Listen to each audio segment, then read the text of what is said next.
તો આ તરફ ઈરાને અમેરિકાના એરબેઝ પર કરેલા હુમલાની તસવીરો જાહેર કરી છે। ઈરાને હુમલાની સેટેલાઇટ તસવીરો જાહેર કરી યુએઈના અલ દફરા એરબેઝ પર હુમલો કર્યો હતો।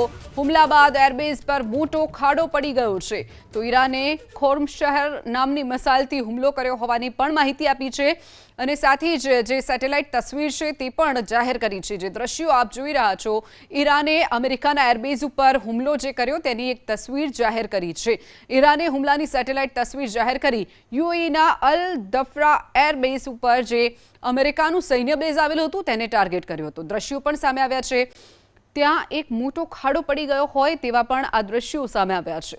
હુમલા બાદ એરબેઝ પર મોટો ખાડો પડી ગયો છે। તો ઈરાને ખોર્મશહર નામની મિસાઇલથી હુમલો કર્યો હોવાની પણ માહિતી આપી છે અને સાથે જ જે સેટેલાઇટ તસવીર છે તે પણ જાહેર કરી છે। જે દ્રશ્યો આપ જોઈ રહ્યા છો, ઈરાને અમેરિકાના એરબેઝ ઉપર હુમલો જે કર્યો તેની એક તસવીર જાહેર કરી છે। ઈરાને હુમલાની સેટેલાઇટ તસવીર જાહેર કરી યુએઈના અલ દફરા એરબેઝ ઉપર જે અમેરિકાનું સૈન્ય બેઝ આવેલું હતું તેને ટાર્ગેટ કર્યો હતો। દ્રશ્યો પણ સામે આવ્યા છે। ત્યાં એક મોટો ખાડો પડી ગયો હોય તેવા પણ આ દ્રશ્યો સામે આવ્યા છે।